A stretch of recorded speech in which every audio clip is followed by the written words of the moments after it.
Have you ever looked at a part of your life and felt like you were staring at a massive glacier? A habit, a financial debt, or a physical state so deeply frozen in place that the idea of shifting it feels physically impossible?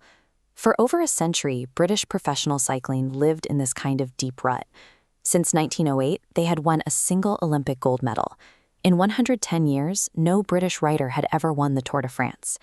The team's performance was so underwhelming that top European manufacturers refused to sell them bikes, fearing it would hurt sales if other professionals saw the Brits using their gear. Lisa Allen occupied a similarly static baseline. In her mid-20s, collection agencies were hounding her for $10,000 in unpaid debts. She struggled with obesity, she had been smoking and drinking since she was 16, and her longest job had lasted less than a year. When we are trapped in these deep ruts, we often convince ourselves that escaping them requires an earth-shattering, monumental event. We put pressure on ourselves to make a massive, visible improvement that everyone will talk about. This leads to a deep psychological paralysis. We treat grit as a static trait, something you either have or you don't. And if we don't see that inner strength immediately, we assume the baseline can't be changed. This structural equation comes from a study tracing how L2 grit, the perseverance to learn a second language, develops over time. Using the factor of curves model, it labels your starting point as the intercept. This represents where you are right now, not your fixed capacity. When researchers analyzed the data, they discovered a negative covariance between the intercept and slope. In plain terms, learners who started with the lowest levels of effort and interest often experienced the sharpest, most aggressive rate of growth. The math suggests that a low starting point doesn't limit the rate of your progress. It actually creates the most room for a visible, rapid transformation, because every small gain from a baseline of 0 represents a significant leap in the trajectory.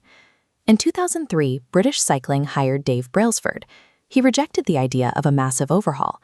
Instead, he committed to a strategy he called the aggregation of marginal gains, the philosophy of searching for a tiny margin of improvement in everything the team did. His team made adjustments that seemed microscopic. They redesigned the bike seats for comfort and rubbed alcohol on the tires for better grip. They tested various massage gels to see which one led to the fastest muscle recovery and taught the riders the most effective way to wash their hands to reduce the chances of catching a cold. They even painted the inside of the team truck white. This allowed them to spot tiny specks of dust that would normally go unnoticed, but could settle into the machinery and degrade the performance of the finely tuned bikes. This mathematical focus also saved Lisa Allen. In Cairo, overwhelmed by debt and obesity, she didn't try to solve her life's major crises at once. She focused on a single choice. To achieve her goal of trekking across the desert, she decided to replace her smoking habit with jogging. Isolating and improving just one variable in this way bypasses the brain's natural resistance to overwhelming change. The human brain processes habits as neurological loops. When you attempt to change every behavior at once, the cognitive load usually causes the system to fail. But a single discipline can act as a keystone habit. This is a small, manageable change that triggers a domino effect across other behaviors. For Lisa, jogging didn't just replace smoking, it changed how she ate, worked, and saved money. This momentum fuels the two subdomains of grit, perseverance of effort and consistency of interest. The system itself builds the passion and the persistence needed to maintain the new trajectory. Mastering one keystone habit transforms a person into a self-sustaining engine of growth. You are no longer fighting against your baseline. You are being carried forward by the system you've built.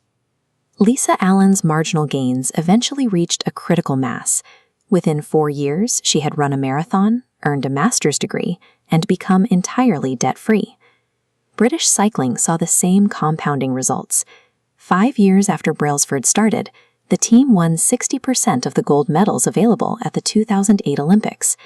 By the 2012 Games, they set 9 Olympic records and 7 world records. The victories kept accumulating. Between 2012 and 2017, the British team captured 5 Tour de France victories in just 6 years. These victories are governed by the law of compound interest. In the beginning, there is basically no visible difference between a choice that is 1% better or 1% worse. The two lines on the graph look initially identical, But over time, these small choices compound. If you can get 1% better each day for 1 year, the math shows you will end up 37 times better by the time you're done. Habits are the compound interest of self-improvement.